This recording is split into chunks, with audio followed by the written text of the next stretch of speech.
El proceso de revisión o de comparación, digamos así, del mercado de valores y su desarrollo o su evolución en una línea de tiempo, se lo hace generalmente a través de la medición del PIB de cada país. Y eso llega a determinar precisamente su evolución o su porcentaje, especialmente para poder compararnos contra los mercados emergentes vecinos. Esto va a permitir determinar de alguna manera qué es lo bueno que se está haciendo o qué es lo que se tiene que hacer, qué es lo que se tiene que mejorar. Sin embargo, aquí pues hay algunos temas que nos parecen muy interesantes. A veces el mercado de valores puede haber reaccionado de diferente manera, especialmente en los años de pandemia. Es decir, en prepandemia, cuando pues las empresas tenían un auge bastante promisorio en cuanto a procesos de financiamiento, de igual manera las pymes, se puede evidenciar que hay un crecimiento, digamos así como que bastante módico. No obstante, para el año 2021, que fue en pleno año de pandemia, se puede evidenciar que hasta el año 2023 fue el año récord dentro del mercado de valores ecuatoriano. Es decir, el 2021 marcó un hito con un monto de negociación sobre los 15.700 millones de dólares. Es decir, fue el mejor año en toda la vida institucional del mercado de valores en nuestro país, lo que da una tendencia quizás un poco atípica. Digo esto porque probablemente se puede considerar que en pandemia debería haber existido un proceso de recesión. No obstante, aquí hay algunos temas en los cuales se puede realizar estos análisis y está dado precisamente en que la pandemia trajo ciertos beneficios económicos para unos sectores, quizás para otros no tanto, y evidentemente para otros fue nefasto, fue fatal. Sin embargo, pues ya hablando como una partecita fundamental dentro de la pandemia, ¿cuál fue la posición de los inversionistas? Se puede llegar a determinar que ante el encierro en la pandemia, ante el encierro que estuvimos las personas, es muy lógico que se evitó ciertos gastos que generalmente teníamos cuando debíamos trasladarnos a nuestros lugares de trabajo. Me refiero a que tú ya no utilizas el automóvil, te estás ahorrando un combustible, ¿verdad? Tú no estás trasladándote a tu trabajo, te estás evitando el costo de un servicio público, un taxi, un bus público. Tú no estás consumiendo lo que generalmente lo hacías, tal vez tu alimentación fue sin llevar algún alimento de tu casa y algunos otros temas más, ¿no? A eso también pongámosles temas de salidas, tal vez los amigos, algún tema, un café, no sé, algunas cosas adicionales que te generaba gastos cuando tú sales. Muy por el contrario, ¿qué se generó? Que cuando tú estás en pandemia, estuvimos encerrados, más bien los que tuvimos la bendición de poder trabajar desde nuestros hogares, lo que hicimos es ahorrar. Es decir, no teníamos gastos. Gastos, evidentemente, los propios, que sería alimentación. No necesitábamos comprarnos ropa, ya no era necesario. No necesitábamos gastar en combustible. No necesitábamos gastar en gastos adicionales, salidas a, no sé, tal vez a un bar, a los cines, a un teatro, un café, ya no necesitábamos. Entonces, todo eso generó que los hogares puedan tener ahorro y el ahorro generó liquidez y esa liquidez es lo que generó inversiones. Es por eso que es lo que se generó, repito, en este año 2021, el año donde marcó una cifra récord sobre los 15.700 millones de dólares. Luego ya para el año 2022 y 2023 hay unos pequeños bajones sobre un 15, un 18% respectivamente. Hay unos respectivos bajones. Aquí quizás es entender que las empresas salieron ya de estos procesos de pandemia, entraron en un proceso de recesión y de alguna manera, de manera paulatina, fueron dinamizando sus economías, es decir, como que nuevamente abriendo sus puertas, aceitando sus máquinas para nuevamente poner a trabajar. Entonces es como que recién las empresas nuevamente comenzaron pues a tratar de dinamizar su economía y ahí no hubo muchas ganancias de las empresas, sino más bien fueron de poquito a poquito pues ya poniéndose en lineamiento. Tal es así que nuevamente ante este bajón, en el año 2024, el año pues que terminamos, donde ya podíamos decir que fue un año ya económicamente medio estable, y digo medio estable porque recuerden aquí también existen algunos temas complicados, especialmente en el tema de la seguridad en el país y también los cortes energéticos, que evidentemente generó que las empresas no puedan alinearse o poder rematar el año de una manera atractiva.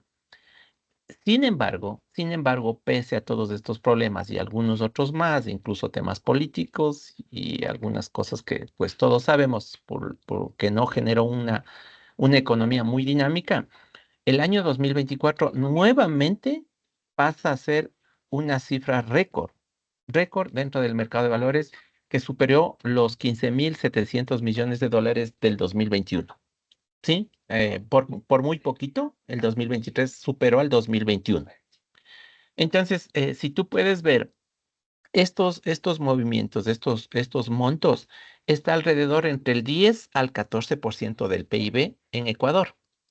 Esto determina que ha tenido sí unos altibajos, pero sí está en franco crecimiento y creo que nos demuestra claramente que el 2024 ha sido un buen año, lo que nos indica o nos da unas buenas proyecciones, pese a continúo insistiendo, algunos temas de cortes de energía que esperamos no los tengamos del sector industrial, el tema de la seguridad, año electoral y algunos otros temas, esperemos que no afecte, lo que nos hace tener esta buena proyección para que el 2025 sea muy bueno con relación al PIB de nuestro país. Muchísimas gracias por su respuesta, estimado Freddy. De verdad es muy interesante todo lo que nos comenta acerca del progreso y desempeño durante estos últimos años. Por lo tanto, vamos a comenzar con la siguiente pregunta. ¿Qué estrategias considera prioritarias para fortalecer el mercado de valores ecuatoriano y así aumentar su competitividad en la región durante los periodos 2024, 2025 y 26? A ver, como les había manifestado en la pregunta anterior, hay que compararnos, ¿no? Para saber que también estamos con relación a los otros países, a nuestros vecinos de la región, y saber qué hicieron ellos para poder hacer nosotros, tomar el ejemplo de esas buenas huellas, de esas buenas marcas, de esos buenos ejemplos que han realizado otros países y que pueda implicar el que nosotros finalmente también se pueda despegar. Solamente para darles una cifra, lo que Ecuador está haciendo aproximadamente en un año, estos 15.700 millones que representa aproximadamente, como se había dicho, entre el 10 al 15 como un promedio en los últimos 5 años. ¿Sí? En el mercado colombiano, este porcentaje, es decir, el PIB con relación, evidentemente, pues a Colombia, está sobre el 200 y llegó hasta el 400%. Es decir, 4 veces más que el PIB colombiano realizó el mercado de valores colombiano con relación al PIB. Entonces, claro, es un mercado que ya despegó hace rato, que está en otras instancias mucho más grandes en cuanto a nivel transaccional. Entonces, ¿qué hicieron ellos? Porque hay que entender qué hicieron ellos para poder estar en ese nivel, que por cierto es muy grande para destacar. Entonces, una parte fundamental es la parte legal, el marco normativo en nuestro país. Es decir, el mercado de valores está regido por la ley de mercado de valores que rige quizás un poquito más de hace 20 años. Entonces, esta ley, que evidentemente hace 20 años debió haber sido moderna, pero no se ha actualizado hasta el día de hoy. Lo que implica es que tenemos, hoy en nuestro país tenemos una ley bastante picapedrera, bastante obsoleta. Entonces, al ser una ley, implica que esto tiene que pasar por ejecutivo y por legislativo. Entonces es ahí donde se ha ido quedando, se ha ido dando ciertos trabas para que pueda evidentemente dar un giro de 180 grados de esta ley. Más bien lo único que se ha hecho es como una especie de parches con algunos reglamentos, algunas normas sencillitas, como para ir dando esos pequeños parches que nos permitan cambiar este marco regulatorio, pero algo muy sencillo, no de una manera profunda, y nos ha permitido ciertas cosas pues ya ir cambiando. No obstante, pues los cambios que deseamos, es decir, romper fronteras, por ejemplo, traer otros productos financieros mucho más interesantes, eh, modernizarnos en algunos temas que manda la globalización. Eso todavía no lo podemos hacer porque no nos permite precisamente este metro cuadrado en los cual pues, nos tiene la ley.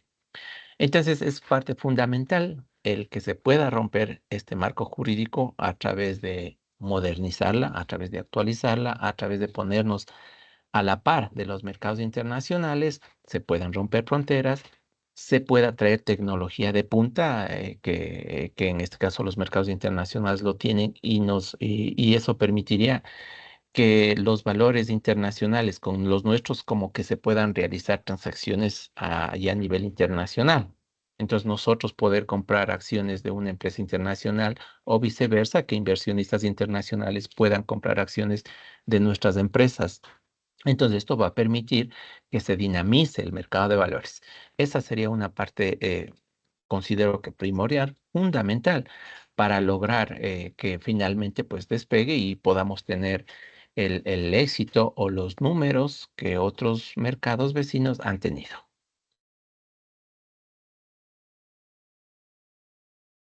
Interesante, Freddy. Muchísimas gracias.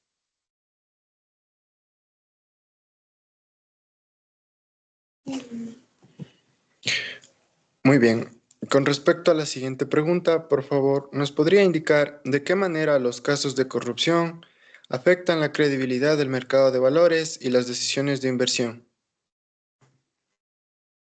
Bueno, sin duda el tema de corrupción se ha hecho de alguna manera algo muy común, muy normal en todo lado, lastimosamente. En todo lado hay lastimosamente, estas malas posiciones, estos malos funcionarios que de alguna manera pues manchan la imagen de ciertas instituciones que trabajan de una manera adecuada dentro del marco regulatorio que manda nuestro país.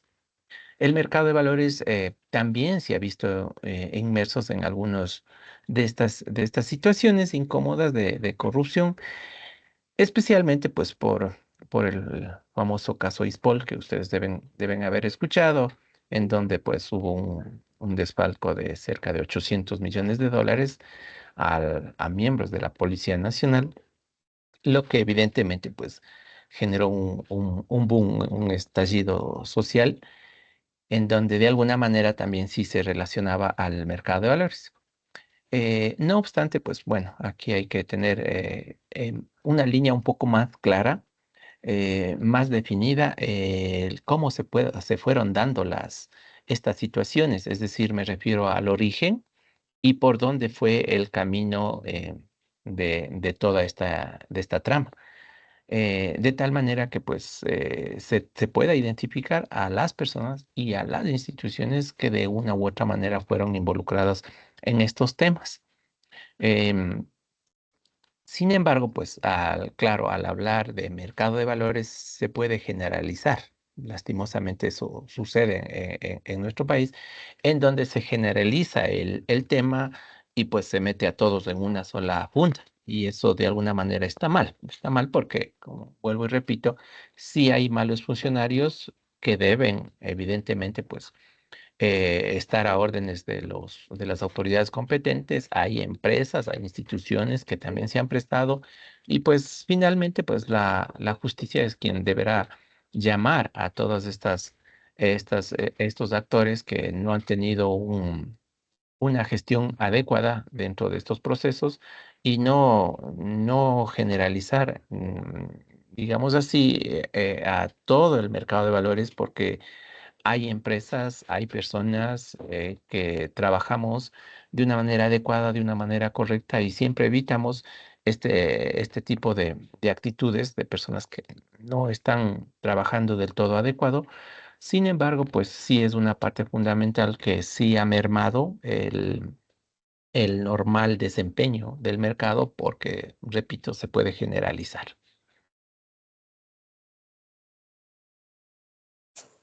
Muchísimas gracias. Por favor, continuamos con la siguiente sección de preguntas.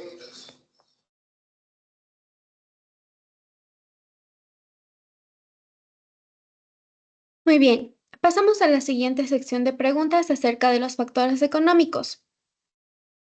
La primera parte comienza desarrollando la siguiente pregunta. ¿En qué medida los indicadores macroeconómicos como el PIB, la inflación, el riesgo país, las tasas de interés han condicionado la evolución del mercado de valores del Ecuador en los últimos años? Ya, bueno, son diferentes factores macro y microeconómicos que de una u otra manera sí pueden resultar beneficiosos para el mercado de valores, en otras épocas quizás no tanto y en otras puede perjudicar, sí, sin duda alguna.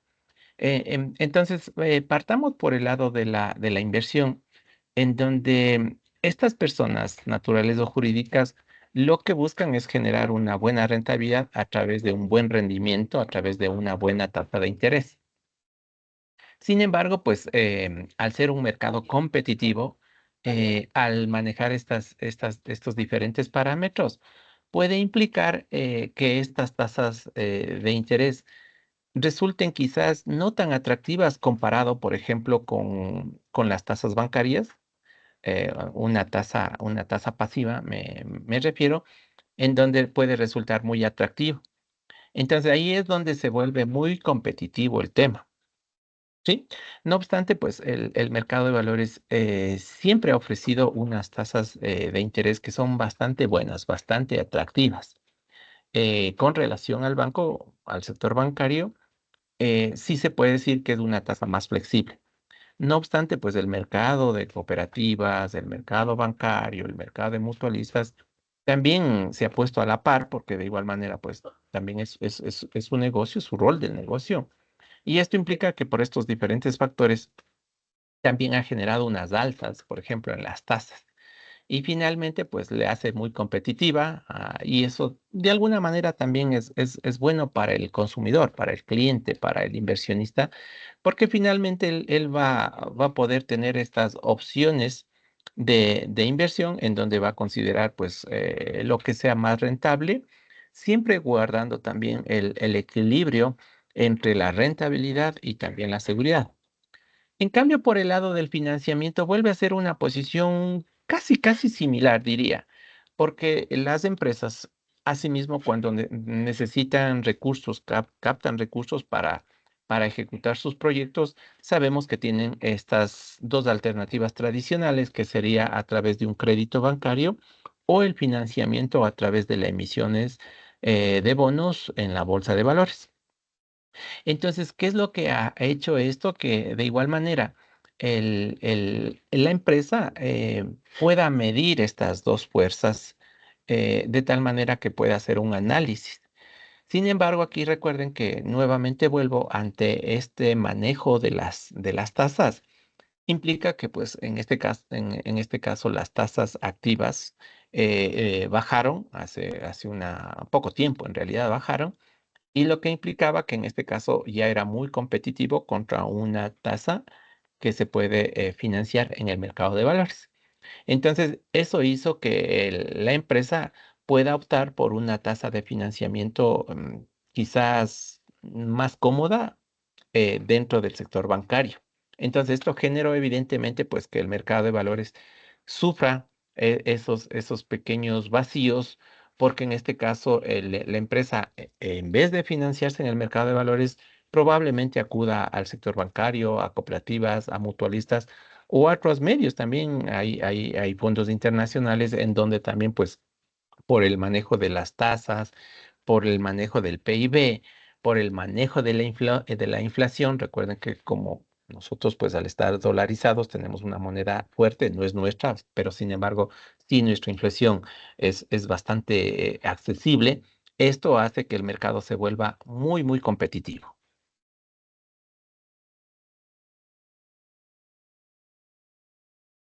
Muchísimas gracias a su respuesta, estimado Freddy. Asimismo, quisiera que me indique desde su criterio cómo podría la implementación de nuevas tecnologías financieras impulsar la bolsa de valores para que ésta alcance un mayor nivel de participación en los inversionistas ecuatorianos. Bueno, el tema de la tecnología es algo mundial, es algo globalizado y se ha insertado en todas las industrias. Y el mercado de valores no puede ser la excepción. El uso de las tecnologías, el uso de la inteligencia artificial, pues ya no es solamente una sugerencia, sino ya es una obligatoriedad. Esto va a permitir que pues se pueda tener mayor dinamismo, una mayor eficiencia en cuanto a a las transacciones, por ejemplo, una mayor cantidad de información y esta data es la que va a permitir tomar decisiones oportunas a los inversionistas. Bajo estas tendencias, evidentemente, pues la inteligencia artificial, que digamos está en la parte alta o en la parte jerárquica, y pues se va generando estas ramificaciones en donde es necesario el que cada empresa del sector financiero vaya buscando la mejor tecnología que se vaya aplicando a la eficiencia, a buscar, a cumplir sus objetivos. La tecnología blockchain es algo que evidentemente, pues dentro del sector financiero es mandatorio, se debería hacer, porque es lo que llama a nivel mundial. El business intelligence, hay que aplicar la inteligencia de negocios con el manejo de la data a través de diferentes herramientas que nos van dando esos niveles en cuanto a qué podemos mejorar con nuestros clientes, con nuestros inversionistas. El tema de las fintech es algo que indudablemente es necesario ya insertar dentro del mercado financiero en nuestro país.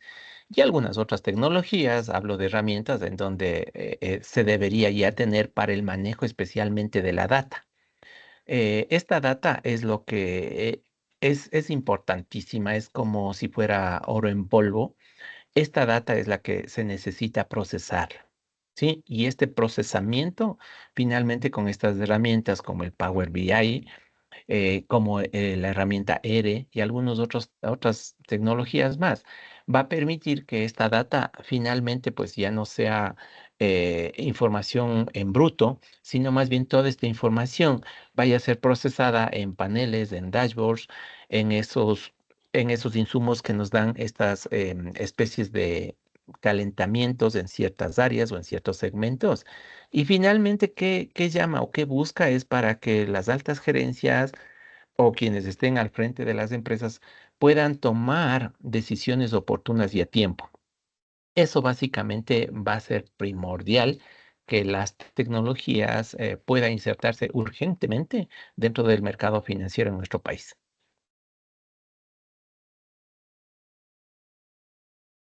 Muchísimas gracias, estimado Freddy. La verdad es muy importante fomentar la implementación de nuevas tecnologías, como usted dice, herramientas como el blockchain y demás. Pienso que es de gran ayuda y apoyo para el desarrollo y el crecimiento de la misma. A continuación, doy paso a la siguiente ronda de preguntas destinadas al financiamiento de las pymes.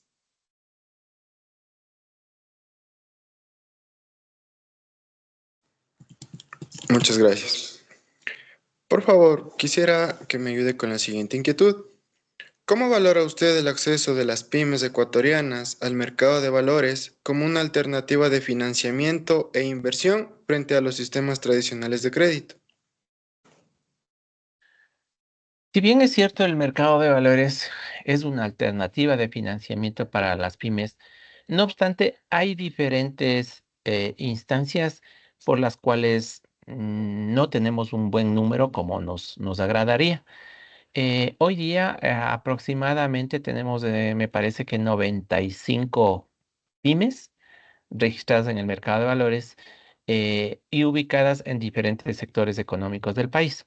Este número evidentemente pues es bajito, es muy, muy reducido comparado con el número de pymes que existirá en nuestro país.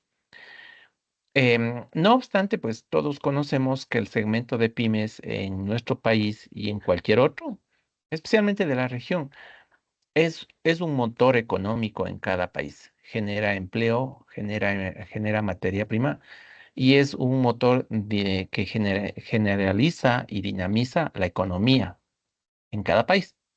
Ecuador no es la excepción, es un país lleno de emprendimiento, aunque el problema puede ser que se van generando estos emprendimientos que tratan de llegar a ser una pyme, a ser considerada una pyme, pero hay muchas veces que en este proceso, es decir, en el camino, es donde se van cayendo.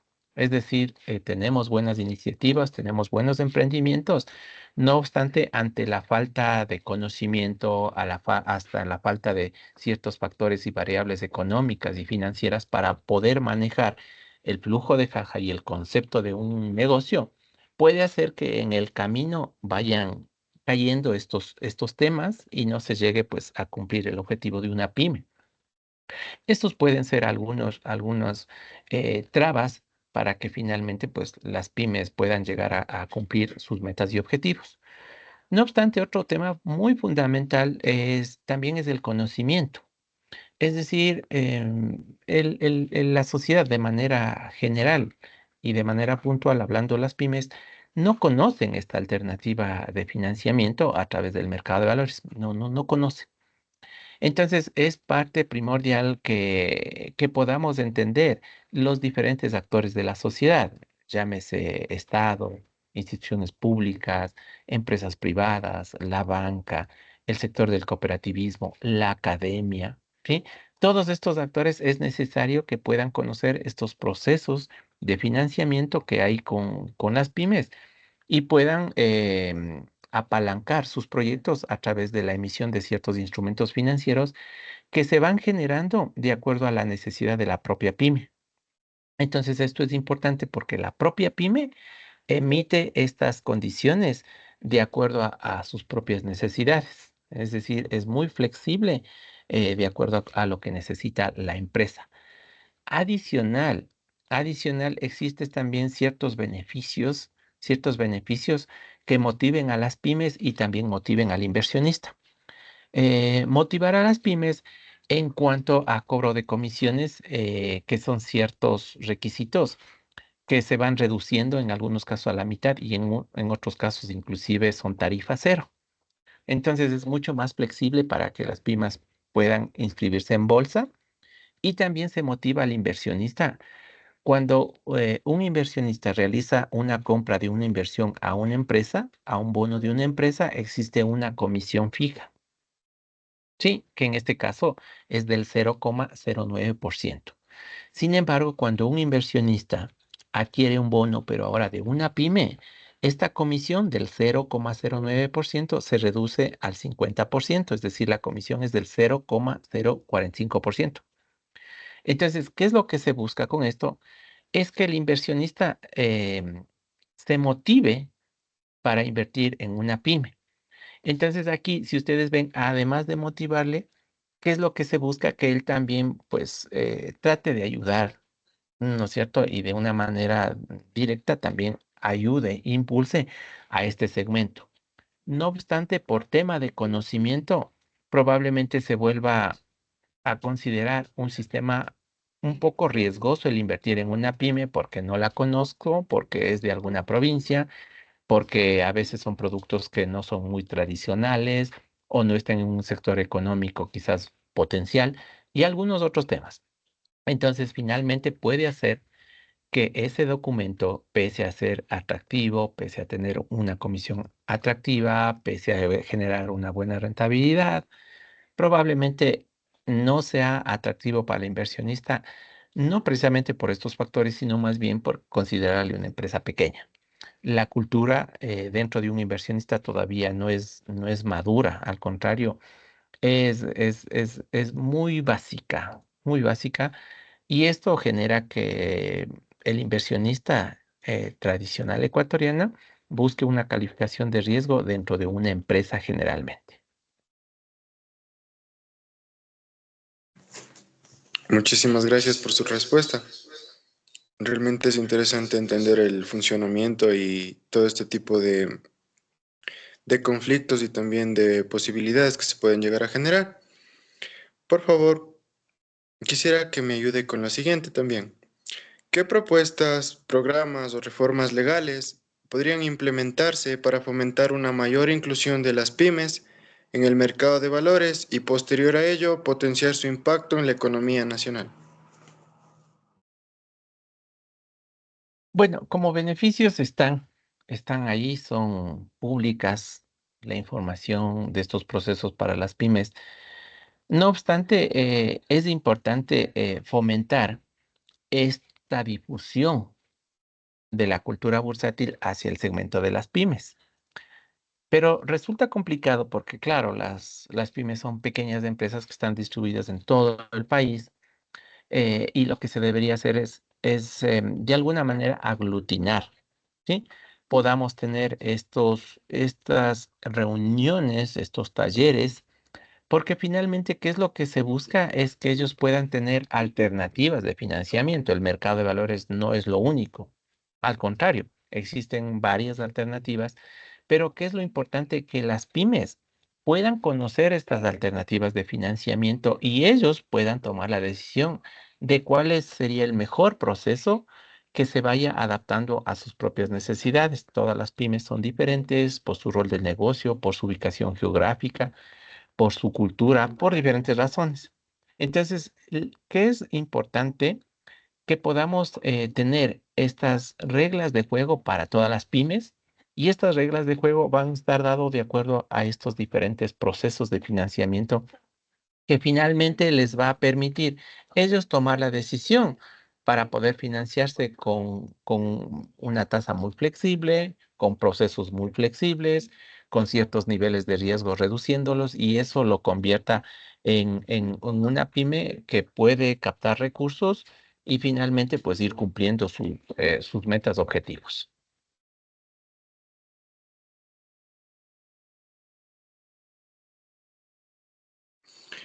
Así es, muchas gracias por su respuesta.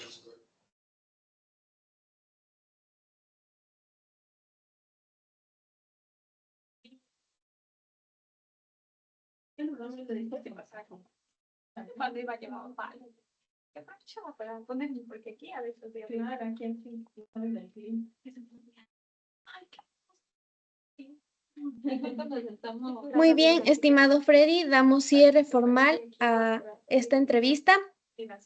Apreciamos mucho el tiempo que nos ha brindado.